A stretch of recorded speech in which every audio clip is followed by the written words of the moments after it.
महाराजा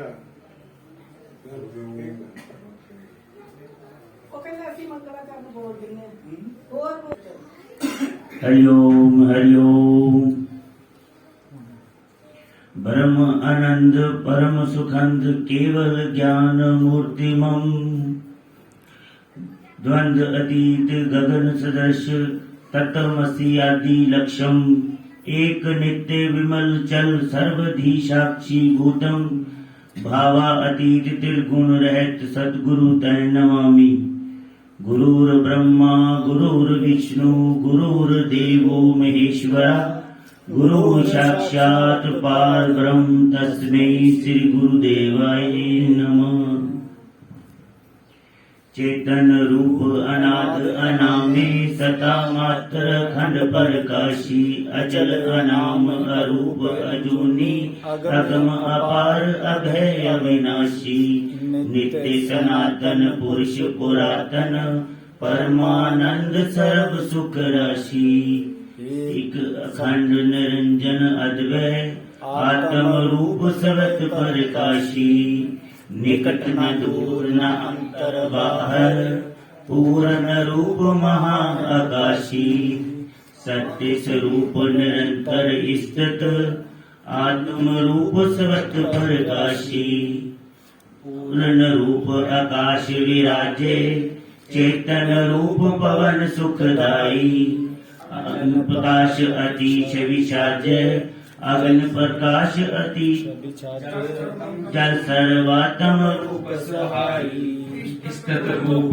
धरती वप जगत और ब्रह्म में भेद न राई दूसर हुआ न होगा न है कुछ वस्तु अद्वैत सदा स्थाई नाहिन रूप न रंग कछु सब रूप रंग कियो जियारा नाहिन नाम न जात कछु सब नाम और जात किया पसारा नाहिन भेष न पक्ष कछु सब भेष और पक्ष किया विस्तारा नाहिन दे आकार कछु अब हेमा दे किया आकारा तत् सत ब्रह्म हज शुद्ध अजन्मानूप निर्विकार केवल चल सच्चिद आनंद रूप सर्वव्यापी एक रस निराकार निज रूप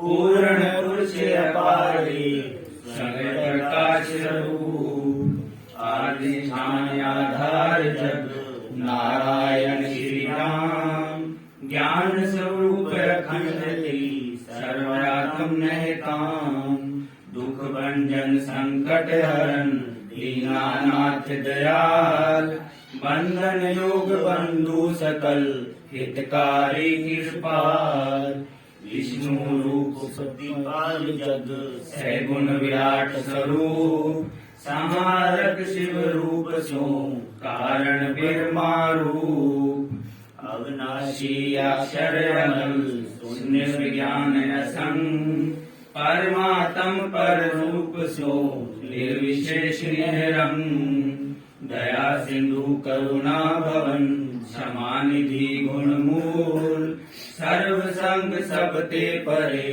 नाशक सगरे शूल वासुदेव ईश्वर सकल प्रेरक इंद्र बोध पतित पुनित पवित्र अति कारण शुद्ध अशुद्ध महादेव महातेजस्वी महाबलिष्ठ महातत्व महाधीर महाज्ञानवंत महावीर आयक्त भगवान अति प्यारो सकल साक्षी नित्य कुटस्थ शोभ रहते आनंद में समस्त सिद्ध निज स्वस्थ निरुपार निर्गुण सदा शुद्ध चेतन आकार निरवय अंजन रहत निज प्रकाश काल शिव स्वरूप कल्याण में सीमा सुख करु शांत नित्य प्राप्त आत्म सकल समारक भय भ्रांत ब्रह्म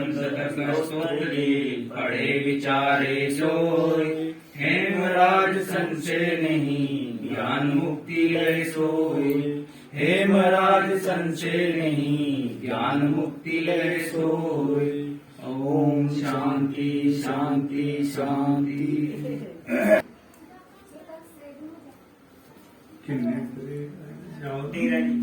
तेरह मार्च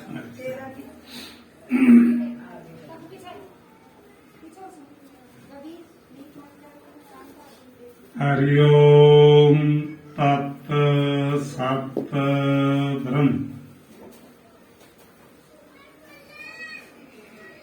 ਇਹ ਇੱਕ ਮੁਖ ਦੇ ਵਿੱਚੋਂ ਸ਼ੁਭ ਉਚਾਰਨ ਹੋਵੇ,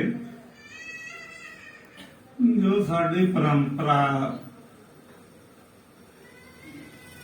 ਕੋਈ ਭੈਣ ਭਾਈ ਮਿਲਦਾ ਉਸਨੂੰ ਕਿ ਰਾਮ ਰਾਮ ਜੀ। ਸ਼ੁਭ ਭਜਨ ਉਚਾਰਨ ਨਾਲ ਹਿਰਦੇ ਦੀਆਂ ਤਹਿਆਂ ਪੜਤਾਂ ਜਿਹੜੀਆਂ ਉਹ ਚੱਕੀ ਦੀਆਂ ਜਿਹੜੀਆਂ ਅਵਿਦਿਆ ਦੀਆਂ। ਬਾਕੀ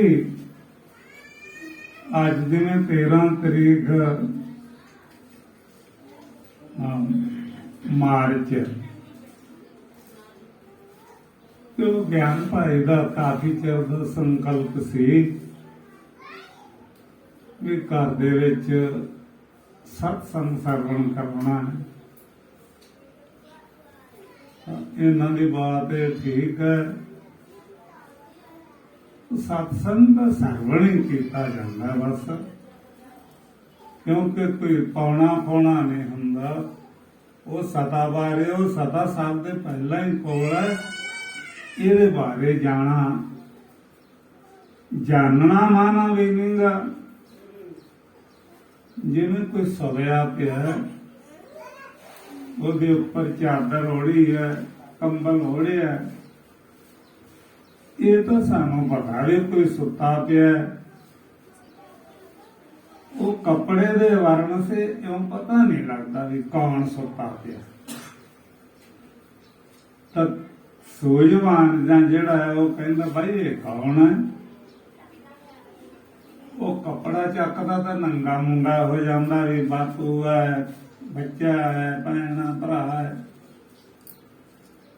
ਜਦੋਂ ਕੱਪੜਾ ਓੜ ਕੇ ਕੰਬਲ ਪਿਆ ਸੀ, ਪਤਾ ਉਦੋਂ ਵੀ ਸੀ ਵੀ ਕੋਈ ਹੈ, ਪਰ ਇਹਨਾਂ ਨਹੀਂ ਪਤਾ ਸੀ ਵੀ ਕੌਣ ਹੈ। ਇਹ ਪਤਾ ਇਹਨੂੰ ਹੁਣ ਵੀ ਹੈ ਵੀ ਮੈਂ ਹਾਂ।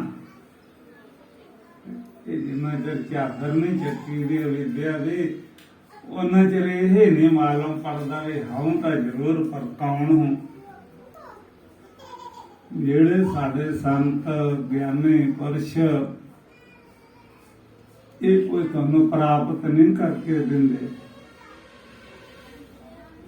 ਇਹ ਕੇਵਲ ਅਵਿਦਿਆ ਦੀ, ਅਗਿਆਨ ਦੀ ਚਾਦਰ ਖਿੱਚਣ ਦੀ ਕੋਸ਼ਿਸ਼ ਕਰਦੇ ਵੀ ਇਹ ਚਾਦਰ ਨੂੰ ਹੱਥ ਪਾ ਲਾਂਬੇ ਕਰਦੇ।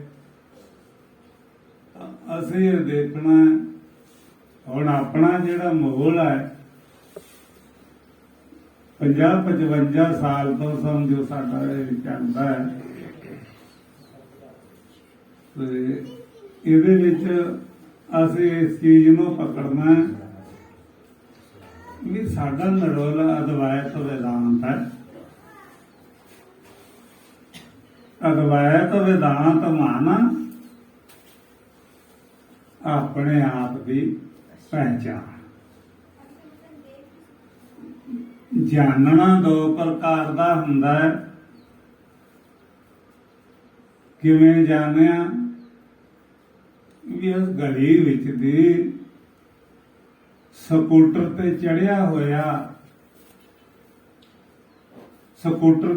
ਹੋਇਆ ਕੋਈ ਲੰਘ ਗਿਆ ਤਾਂ ਜਾਣ ਤਾਂ ਲਿਆ, ਜਾਣਿਆ, ਪਤਾ ਤਾਂ ਲੱਗਿਆ ਨਾ ਵੀ ਲੰਘ ਗਿਆ, ਸਿਰਫ ਪਹਿਚਾਣਿਆ ਨਹੀਂ।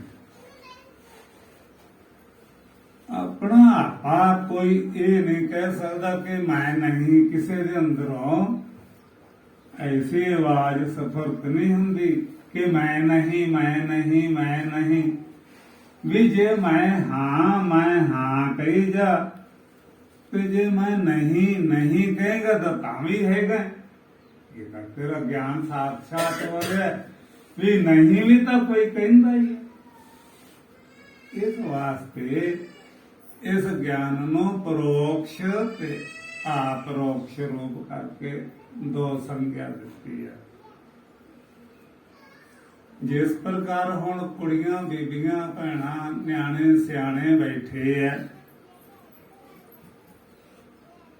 ਇਹ ਅੱਜ ਨਹੀਂ ਕੋਈ ਨਵੇਂ ਆਏ, ਭੈਣ ਭਰਾ ਦੂਸਰੇ ਪੜੋਸੀ ਕਹੇ ਜਾਂਦੇ ਆ,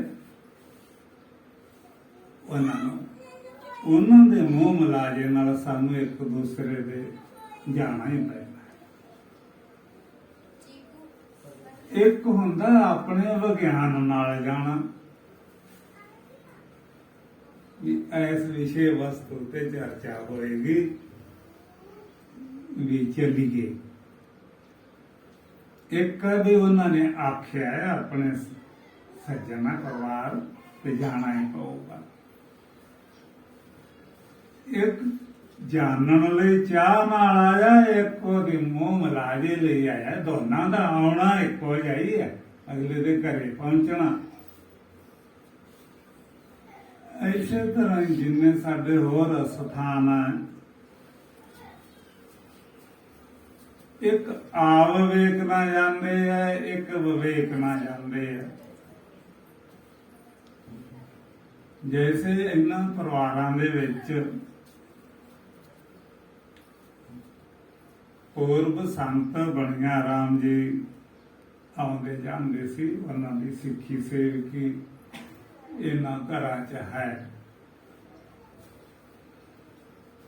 ਜਿਹੜੇ ਬੱਚੇ ਬੈਠੇ ਆ, ਕਈ ਤਾਂ ਉਹ ਹੈ ਕਿ ਜਿਨ੍ਹਾਂ ਨੇ ਇਹ ਸੁਣਿਆ ਵੀ ਸਾਡੇ ਘਰਾਂ 'ਚ ਬਣੀਆਂ ਰਾਮ ਸੰਤ ਆਉਂਦੇ ਸੀ, ਜਾਣਦੇ ਨਹੀਂ, ਤਾਂ ਉਹਨਾਂ ਨੂੰ ਬਣੀਆਂ ਰਾਮ ਬਾਰੇ ਕੋਈ ਪਤਾ ਨਹੀਂ ਵੀ ਕੈਸੇ ਸੀ। ਉਹ ਜਿਵੇਂ ਸਾਡੇ ਸਮਾਜ 'ਚ ਵੀ ਬੜੇ ਬੜੇ ਹੋਏ ਆ, ਸੁਣਿਆ ਹੈ, ऐसे करता खुद नहीं जानते कि किवें कीता क्या कीता। ऐसे तरह ही संत बनिया राम नो कुछ सुन के कुछ नाल रह के सुन के दे नाल रह के वालियां चों भी वो संत जी तुहानू की उपदेश करते सी। आखरकार मन्ने परमन्ने संत सी, थोनों की उपदेश दिंदे सी। परम प्रयोजन भी आ लड़कियां बच्चे भैन भरा आ रहे हैं, ये दो प्रयोजन है इन्हां दे। एक प्रयोजन तो यह है भी चल गए ज्ञान चंद के आपां नूं सत्संग बारे कह के गए आपां जाना है।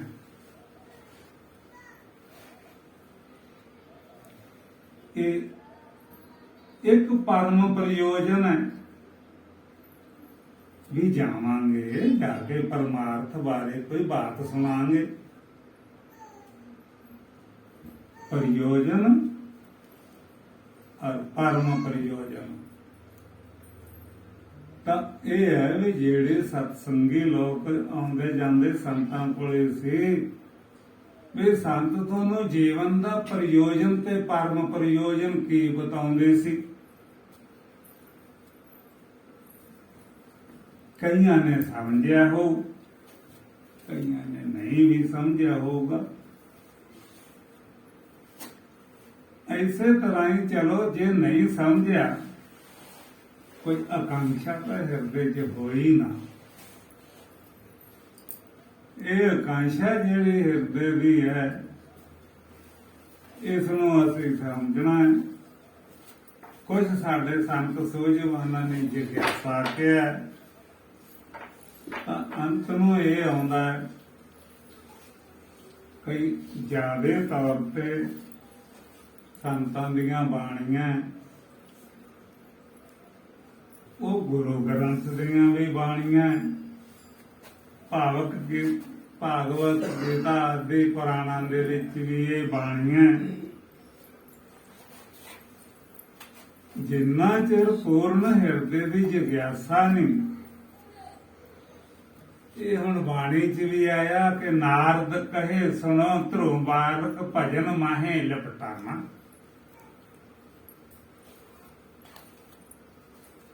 ਇਹ ਨਾਰਦ ਨੇ ਇਹਨਾਂ ਨੂੰ ਉਪਦੇਸ਼ ਦਿੱਤਾ, ਧਰੋਂ ਬਾਲਕ ਨੂੰ ਵੀ ਭਜਨ ਮਾਹੇ ਲਿਪਟ ਜੋ।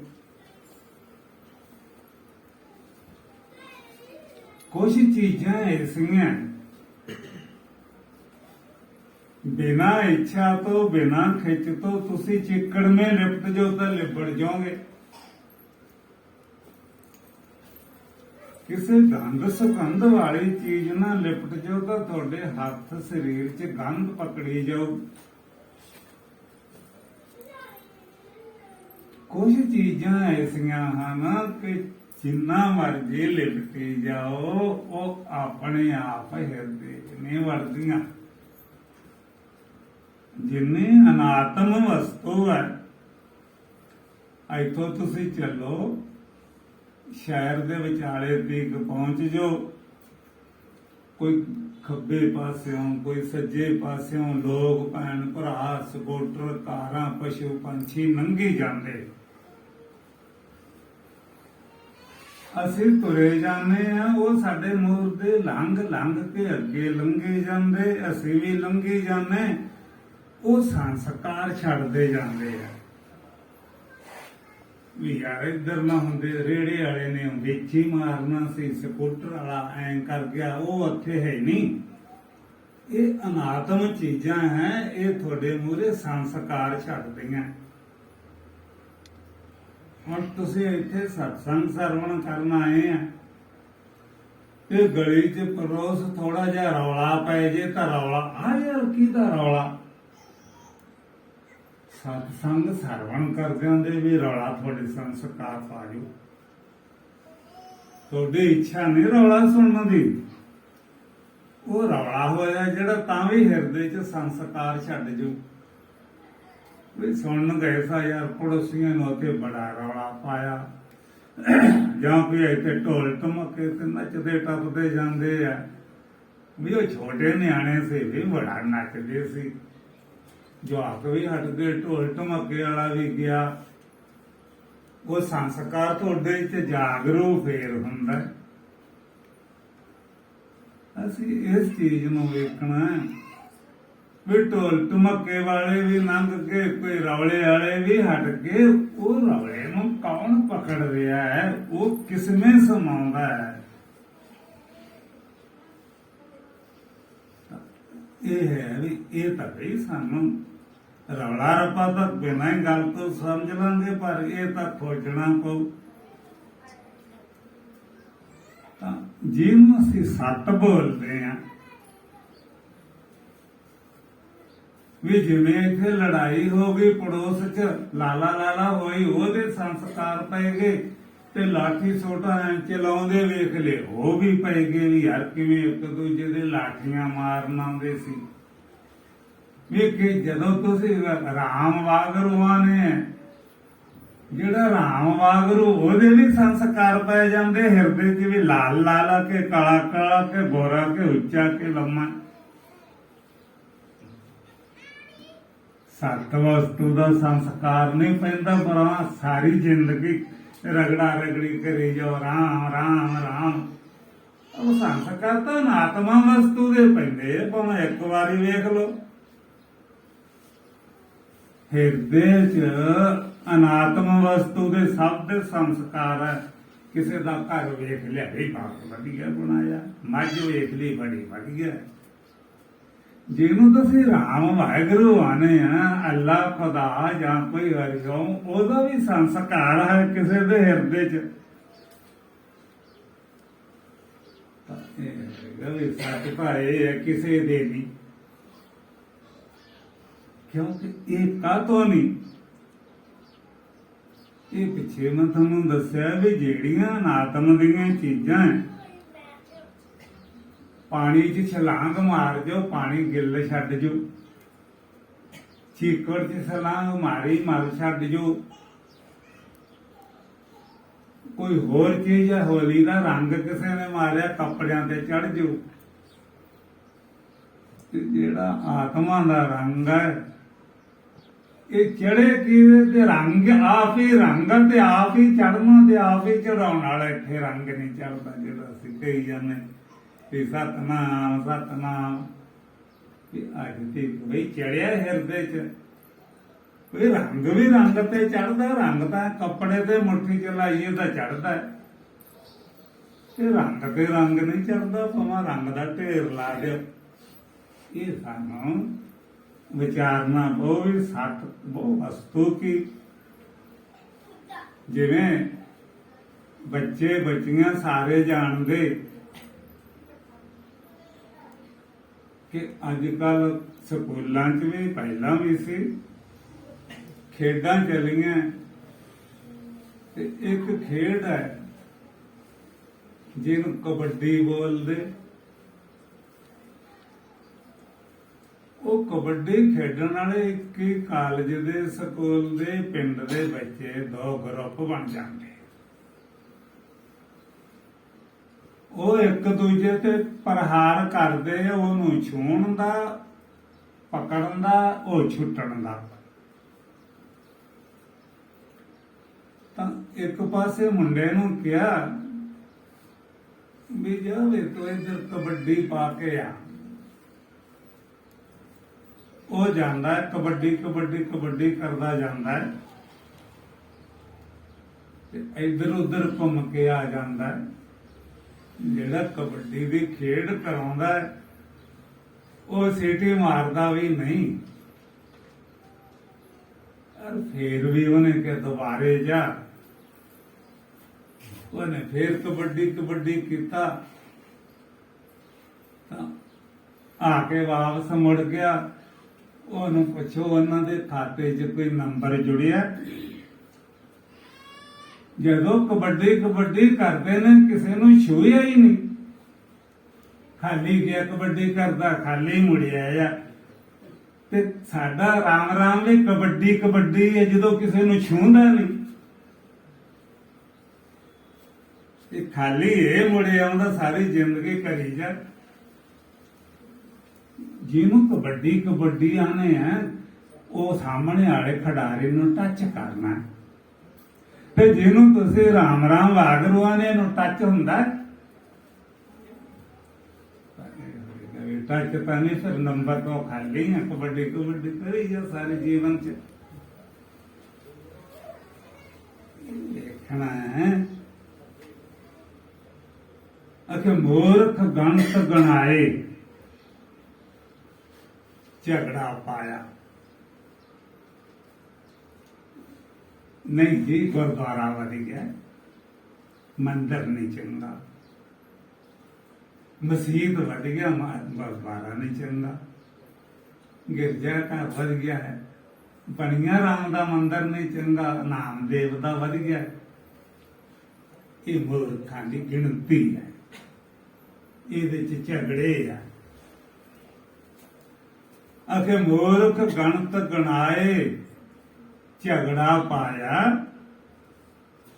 ते सतगुर हाथ नवेड़ झगड़ चुकाया। सतगुरु दे हाथ च नवेड़ है, भी झगड़ चक जांदा वे भलिओ। जिन्हों बड़िया राम अथवा बड़िया राम का मंदिर, अथवा नामदेव का, अथवा गुरुद्वारा, अथवा भगवान का मंदिर कहने हैं, ये सारे एक ही मूल मसाले तो बनया हुआ।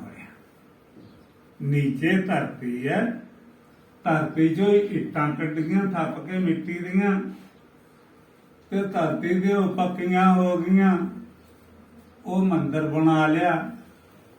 मंदिर बनाने से असी विच रखते, वो विच समझ लो भी अपने कल्पना द्वारा एक बुत रखता, ये है भगवान, असी निष्ठा कर लिया।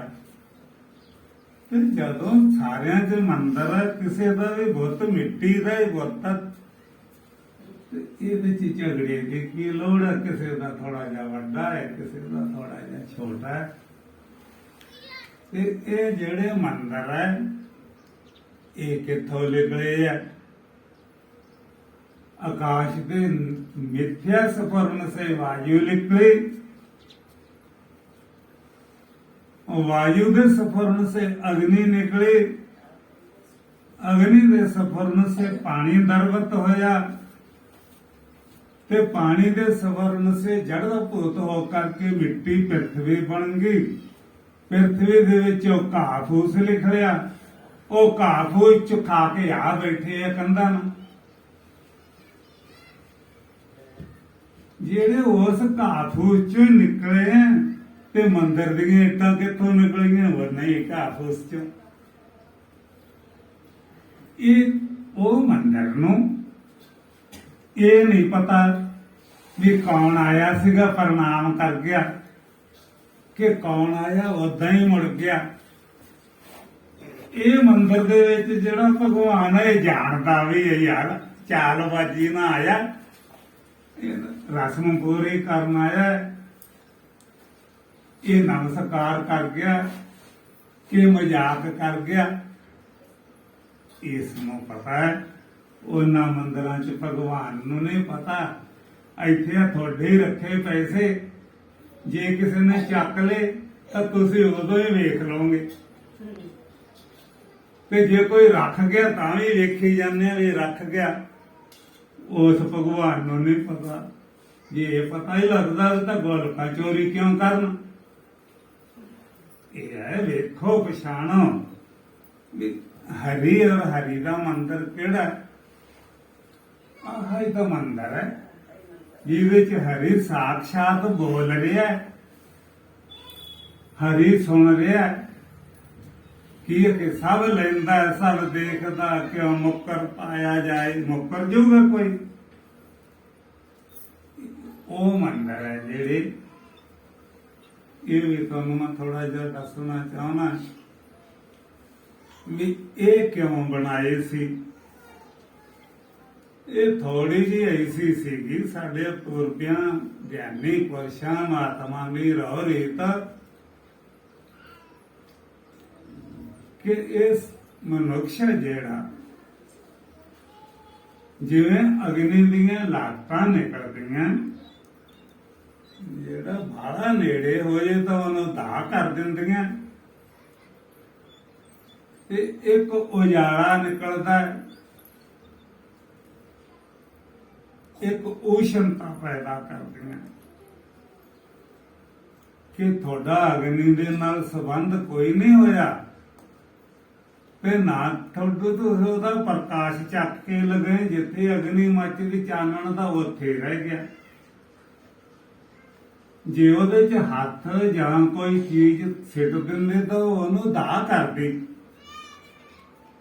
ਤੇ ਜਿਹੜਾ ਉਹਦਾ ਊਸ਼ਣਤਾ ਸੀ ਉਹ ਯਾਰ ਲੀੜੇ ਗਰਮ ਹੋ ਗਏ। ਊਸ਼ਣਤਾ ਤੁਹਾਡੇ ਮੱਲੋ ਮੱਲੀ ਜਾ ਚਿੰਬੜੀ, ਕੱਪੜਿਆਂ ਨੂੰ, ਤੁਝਾਂ ਨੂੰ। ਉਹ ਊਸ਼ਣਤਾ ਦਿਸੀ ਤੁਹਾਨੂੰ, ਲਾਟ ਮੱਚਦੀ ਵੀ ਅਗਨੀ ਦੀ ਦਿਸੀ, ਉਹਦੇ ਚ ਚੀਜ਼ ਸਿੱਟ ਦਿੰਦੇ, ਦਾਹ ਕਰਦੇ ਵੀ ਦਿਸੀ। ਇਹ ਇਸ ਤਰ੍ਹਾਂ ਜਿਹੜਾ ਇਹਦੇ ਵਿੱਚ ਇਹ ਤਰੰਗਾਂ ਉੱਠਦੀਆਂ, ਇੱਕ ਤਰੰਗ ਉੱਠਦੀ ਹੈ ਲੋਭ ਦੀ, ਤਾਂ ਲੋਭ ਦੀ ਤਰੰਗ ਨੂੰ ਕੌਣ ਨਾਸ ਕਰੂਗਾ? ਅਗਨੀ ਦੀ ਲਪਟ ਹੈ ਜਿਹੜੀ, ਉਹਦੇ ਤੇ ਮਾਟੀ ਪਾਉਣੀ ਪਊਗੀ ਜਾਂ ਪਾਣੀ ਨਾਲ ਸ਼ਾਂਤ ਹੋਏਗੀ।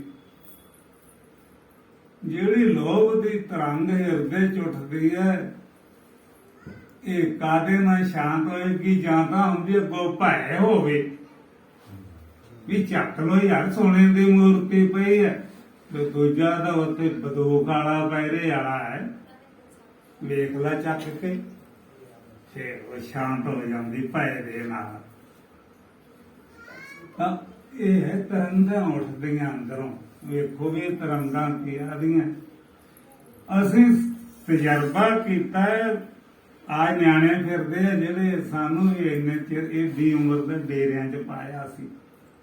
ਇਹ ਕੋਈ ਅੱਜ ਨਹੀਂ ਵੀ ਚਲੋ ਹੁਣ ਕੰਮ ਨਹੀਂ ਹੁੰਦਾ ਸੰਤ ਬਣ ਜਾਓ ਪੁੱਛਤਾ ਮਿਲੋ, ਨਹੀਂ। ਇਸ ਪਾਸੇ ਲੱਗੇ ਥੋੜਾ ਖਾਣਾ ਖਾਂਦਿਆਂ ਵੀ ਮੇਰੇ ਦਾਲ ਆ 2 ਕੌਲੀਆਂ 'ਚ, ਠੀਕ ਹੈ, ਪਾਣੀ ਦਾ ਗਲਾਸ ਹੈ।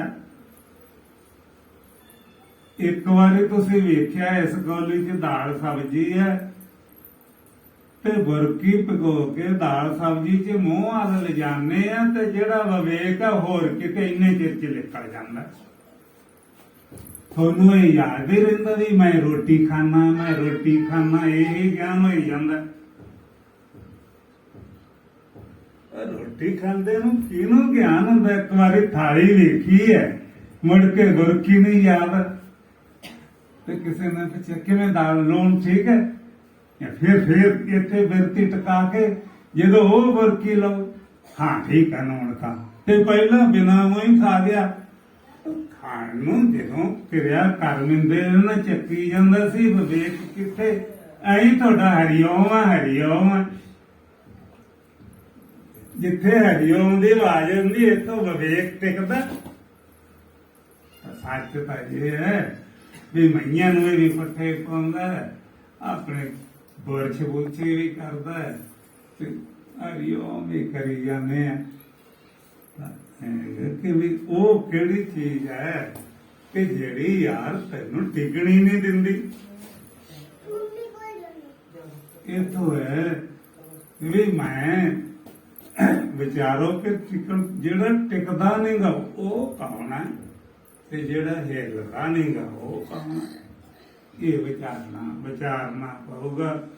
ਇਸ ਨੂੰ ਕਿਹਾ ਹੋਇਆ ਸਮਸ਼ਟੀ। ਹੁਣ ਉਹ ਕੁੜੀਆਂ ਬੈਠੀਆਂ ਕੋਈ ਤੱਕ ਪੁਰਾਣੇ ਸੰਗੀ ਆ, ਪਤਾ ਨਹੀਂ ਬੱਚਿਆਂ ਨੂੰ ਵਿਚਾਰਿਆਂ ਨੂੰ ਕੁਝ ਸਮਝ ਲੱਗਦੀ ਹੈ ਕਿ ਨਹੀਂ ਵੀ, ਤਾਂ ਉਹਦੇ ਚ ਆਇਆ ਕਿ ਉੱਥੇ ਪਿੱਛੇ ਪਰਤ ਆਓ ਵੀ ਇੱਕ ਪਾਸੇ ਅਖੇ ਇਹ ਸੰਸਾਰ ਹਰ ਕਾ ਰੂਪ ਹੈ, ਹਰ ਰੂਪ ਨਦਰੀ ਆਇਆ।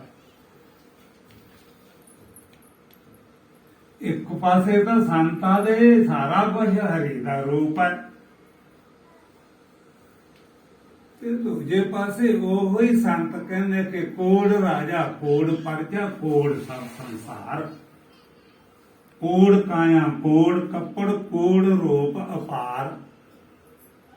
ਇਹ ਤੇ ਆਦਤ ਲੈ ਕੇ ਤਾਂ ਯਾਰ ਜਿਹੜੇ ਕਹਿੰਦੇ ਹਰ ਕਾ ਰੂਪ ਹੈ, ਇਹਨੂੰ ਸੱਚ ਮੰਨੀਏ ਕਿ ਜਿਹੜੇ ਕਹਿੰਦੇ ਕੋੜ ਰਾਜਾ, ਕੋੜ ਪਰਜਾ, ਕੋੜ ਸਭ ਸੰਸਾਰ, ਇਹਨੂੰ ਸੱਚ ਮੰਨੀਏ ਤਾਂ ਇਹਦੇ ਆਦਤ ਚ ਕਿਸੇ ਨੂੰ ਮੰਨ ਲਾ, ਮੰਨਣ ਨਾਲ ਕੁਛ ਨਹੀਂ ਹੋਣਾ, ਜਾਣਨ ਨਾਲ ਹੋਣਾ। ਜੇ ਹੋਣਾ ਮੰਨਣ ਨਾਲ ਕੁਛ ਨਹੀਂ ਹੋਣਾ। ਵੀ ਕੋੜ ਆਖ ਲਿਆ, ਮੰਨ ਲਿਆ, ਚਲੋ ਕੋੜ ਮੰਨ ਲਓ, ਕੋੜ ਕਿਵੇਂ? ਅੱਛਾ ਇਹ ਹਰ ਕਾ ਰੂਪ ਹੈ, ਤਾਂ ਹਰ ਇੱਕ ਦਾ ਰੂਪ ਕਿਵੇਂ ਹੈ? ਇਹ ਮਾਨਤਾ ਜਿਹੜੀ ਹੈਗੀ ਹੈ, ਵਿਗਿਆਨ ਨੇ ਮਾਨਤਾ ਨੂੰ ਥਾਂ ਨਹੀਂ ਦਿੱਤੀ ਵੀ ਮੰਨ ਕੇ ਬਹਿ ਜਾਓ। ਆ ਬੈਠੇ ਹੈ, ਕਿਸੇ ਨੇ ਆਪਣਾ ਜਨਮ ਆਪ ਵੇਖਿਆ, ਲੋਕਾਂ ਦੇ ਜਨਮ, ਜਿਹੜਾ ਖੁਦੇ ਸਰੀਰ ਦਾ ਮਾਲਕ ਬਣਿਆ ਬੈਠਾ ਹੈ, ਇਹਨੂੰ ਪੁੱਛੋ ਵੀ ਤੂੰ ਆਪਣਾ ਜਨਮ ਵੇਖਿਆ? ਤੂੰ ਆਪਣੀ ਮਾਂ ਵੇਖੀ? ਤੂੰ ਪਿਤਾ ਵੇਖਿਆ? ਤਾਂ ਇਹ ਕਹੋਗੇ ਜਦੋਂ ਤੋਂ ਸੁਰਤ ਆਉਣ ਲੱਗ ਗਈ ਉਦੋਂ ਤੋਂ ਹੀ ਕਹਿੰਦੇ ਰਹੇ ਆ ਇਹ ਮਾਂ ਹੈ, ਇਹ ਬਾਪ ਹੈ, ਇਹ ਤਾਊ ਹੈ, ਇਹ ਚਾਚਾ, ਇਹ ਭੂਆ ਹੈ। ਮੈਂ ਜਾਣਦਾ ਨਹੀਂ, ਮੈਂ ਮੰਨੇ ਆ ਵੀ ਮੈਂ ਜਾਣਦਾ ਨਹੀਂ ਕਿ ਮੇਰਾ ਵਿਗਿਆਨ ਨੇ, ਸਮਾਜ ਨੇ ਆਖਿਆ ਕਿ ਵੀ ਇਹ ਤੇਰੀ ਭੂਆ ਹੈ ਲੜਕੀ, ਇਹ ਮਾਤਾ ਤੇਰੀ ਮਾਂ ਹੈ। ਇਹ ਚੌਧਰੀ ਤੇਰਾ ਬਾਪ ਹੈ, ਤੂੰ ਉਹਨਾਂ ਦੀ ਮਾਨਤਾ ਛੱਡ। ਤੈਨੂੰ ਖੁਦ ਨੂੰ ਮਹਿਸੂਸ ਹੁੰਦਾ ਹੈ ਵੀ ਇਹ ਮੇਰਾ ਬਾਪ ਹੈ, ਇਹ ਮੇਰੀ ਮਾਤਾ ਹੈ, ਇਹ ਭੈਣ ਹੈ, ਕੋਈ ਤਾਇਆ ਚਾਚਾ ਨਾਤੇਦਾਰ, ਇਹਨੂੰ ਇਹ ਜਵਾਬ ਮਿਲੋ ਵੀ ਸੱਚ ਇਹ ਹੈ, ਮੈਨੂੰ ਕੋਈ ਪਤਾ ਨਹੀਂ। ਅੱਛਾ ਇਹਨਾਂ ਦਾ ਤਾਂ 2 ਨੰਬਰ ਤੇ ਤੈਨੂੰ ਇੰਨਾ ਵੀ ਪਤਾ ਵੀ ਤੂੰ ਜਨਮਿਆ। ਤਾਂ ਜਦੋਂ ਪੁੱਛੋਗੇ ਵੀ ਸੱਚ ਇਹ ਹੈ, ਮੈਨੂੰ ਕੋਈ ਪਤਾ ਨਹੀਂ, ਮੈਨੂੰ ਇੰਨਾ ਘਿਆੜੇ ਹੁੰਦੇ ਆ ਵੀ ਤੂੰ ਪਾਕਿਸਤਾਨ ਵੇਲੇ 1 ਸਾਲ ਦਾ ਸੀ, ਤੂੰ ਪਾਕਿਸਤਾਨ ਤੋਂ ਬਾਅਦ ਚ ਜਨਮਿਆ। ਆਪ ਨੂੰ ਨਹੀਂ ਪਤਾ, ਉਹਨਾਂ ਨੇ ਦੱਸਿਆ ਇਹ ਵੀ ਆਪਾਂ ਪਾਕਿਸਤਾਨ ਚ ਸਾਂ, ਉੱਥੇ ਜਨਮਿਆ। ਉਹ ਤਾਂ ਤੈਨੂੰ ਪਰਿਵਾਰ ਨੇ ਦੱਸਿਆ ਨਾ, ਤੈਨੂੰ ਖੁਦ ਵੀ ਪਤਾ ਵੀ ਤੂੰ ਪਾਕਿਸਤਾਨ ਚ ਜਨਮਿਆ ਜਾਂ ਭਾਰਤ ਚ। ਇਹਨੂੰ ਇਹੀ ਕਹਿਣਾ ਪਊ ਵੀ ਸੱਚ ਪੁੱਛੋ ਤਾਂ ਮੇਰੇ ਪੜਦੇ ਨਾ ਪਰੋਲੋ, ਮੈਨੂੰ ਕਾਸੇ ਦਾ ਵੀ ਨਹੀਂ ਪਤਾ। ਤਾਂ ਕਾਸੇ ਦਾ ਵੀ ਨਹੀਂ ਪਤਾ ਤਾਂ ਫਿਰ ਇਹਨੂੰ ਕੀ ਸੰਗਿਆ ਦਿਓਗੇ? ਰੋਟੀ ਖਾਣ ਦਾ ਪਤਾ, ਪਰ ਰੋਟੀ ਤਾਂ ਜੋ ਪ੍ਰਕਿਰਤੀ ਪ੍ਰੇਰਦੀ ਹੈ, ਆਕਰਸ਼ਣਤਾ ਹੁੰਦੀ ਇਹਦੇ ਵਿੱਚ ਕੁਝ ਪਾਉਣ ਦੀ। ਇਹ ਆਪ ਨਹੀਂ ਕਹਿੰਦਾ, ਇੱਥੋਂ ਹੈ ਵੀ ਚਲੋ ਤੂੰ ਇੰਨਾ ਕੁਛ ਮੰਨ ਲਿਆ, ਭੈਣ ਭਾਈਆਂ ਰਿਸ਼ਤੇ ਨਾਤਾਦਾਰਾਂ ਨੇ ਮਨਾਇਆ। ਆ ਕੁੜੀਆਂ ਜਿੰਨੀਆਂ ਹੈ ਬੱਚੇ ਨੂੰ ਕਹੋ ਇਹ ਤੇਰੀਆਂ ਭੂਆ ਲੱਗਦੀਆਂ, ਬੱਚੇ ਨੇ ਮੰਨ ਲਿਆ ਵੀ ਭੂਆ ਭੂਆ ਜੀ ਕਹਿਣਾ ਸ਼ੁਰੂ ਕਰਤਾ। ਇਹ ਤਾਈ ਹੈ, ਉਹ ਜਿਹਨਾਂ ਦਾ ਇੰਨਾ ਕੁਛ ਮੰਨਿਆ, ਮਾਮਾ ਆਇਆ, ਮਾਮਾ ਇਹਨੂੰ ਤੈਨੂੰ ਭਾਣਜਾ ਮੰਨਦਾ, ਭੂਆ ਤੈਨੂੰ ਭਤੀਜਾ ਮੰਨਦੀ ਹੈ, ਤਾਇਆ ਵੀ ਭਤੀਜਾ ਮੰਨਦਾ। ਤੂੰ ਕਹਿੰਦਾ ਹਾਂ, ਬਾਪ ਕਹਿੰਦਾ ਮੇਰਾ ਬੇਟਾ ਹੈ, ਤੂੰ ਕਹਿੰਦਾ ਹਾਂ, ਮਾਮਾ ਕਹਿੰਦਾ ਮੇਰਾ ਭਾਣਜਾ, ਤੂੰ ਕਹਿੰਦਾ ਹਾਂ, ਨਾਨੀ ਕਹਿੰਦੀ ਮੇਰਾ ਦੋਤਾ, ਤੂੰ ਕਹਿੰਦਾ ਹਾਂ। ਉਹ ਯਾਰ ਵਿਚਾਰ ਤਾਂ ਸੀ ਇੰਨੇ ਚ ਤੂੰ ਕੀ ਹੈ? ਇੰਨਾ ਕੁਛ ਜਿਹੜਾ ਆਦਾ ਉਸੇ ਨੂੰ ਹਾਂ ਕਰ ਦਿੰਦਾ ਹੈ ਕੀ ਤੂੰ? ਇਹਨੂੰ ਕਾਸੇ ਦਾ ਨਹੀਂ ਪਤਾ, ਜਿਹੜਾ ਕੋਈ ਆਖ ਦਿੰਦਾ ਉਹ ਹੀ ਬਣ ਕੇ ਬਹਿ ਜਾਂਦਾ। ਕਿਸੇ ਨੇ ਆਖਿਆ ਤੂੰ ਪ੍ਰੇਮੀ ਹੈ, ਅੱਛਾ ਮੈਂ ਪ੍ਰੇਮੀ ਹੈ। ਕਿਸੇ ਨੇ ਆਖਿਆ ਨੇਮੀ ਹੈ, ਹਾਂ ਨੇਮੀ ਹੈ। ਕਿਸੇ ਨੇ ਆਖਿਆ ਤੂੰ ਵਿਜੋਗੀ ਹੈ, ਤਾਂ ਮੈਂ ਵਿਜੋਗੀ ਹੈ। ਕਿਸੇ ਨੇ ਕਹਿਤਾ ਤੂੰ ਜੋਗੀ ਹੈ, ਮੈਂ ਜੋਗੀ ਹਾਂ। ਪਰ ਤੂੰ ਖੁਦ ਕੀ ਹੈ? ਫਿਰ ਆਖੂਗਾ ਇਹ ਨਾ ਮੈਨੂੰ ਪੁੱਛੋ, ਤਾਂ ਫਿਰ ਕੀ ਹੈ ਤੂੰ? ਮਿੱਟੀ ਦਾ ਪੁੱਤ।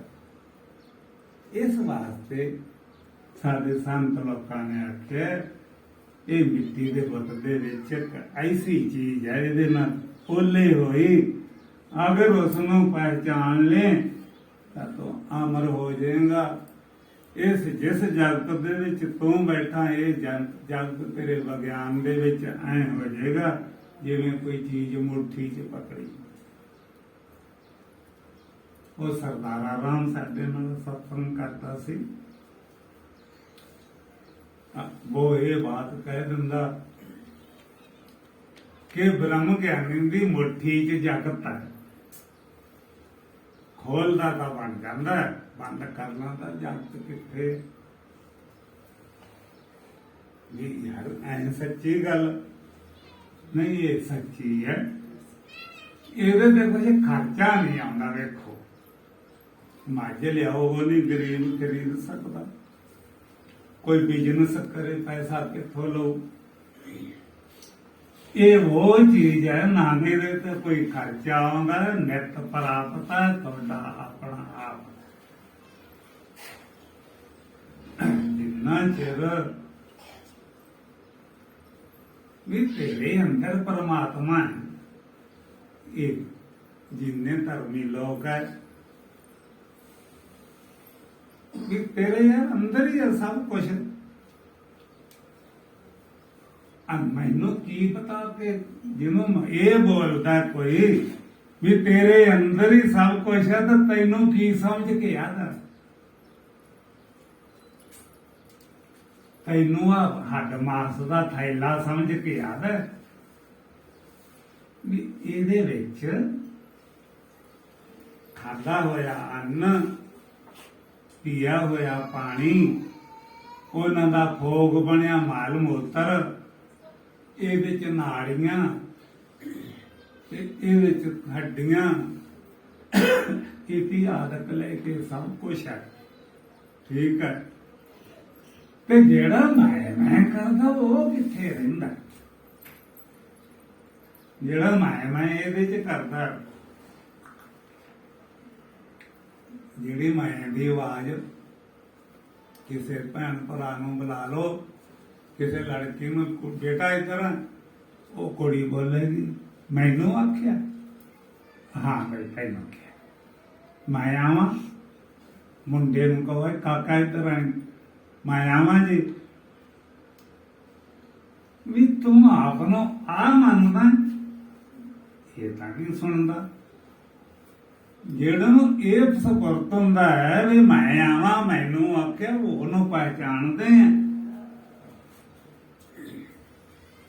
ਇਹ ਨਿਕਲੂਗਾ ਵੀ ਸਾਰੀ ਜ਼ਿੰਦਗੀ ਭਾਵੇਂ ਕਿਤੇ ਧਾਰਮਿਕ ਸਥਾਨਾਂ ਤੇ ਜਾਇਆ,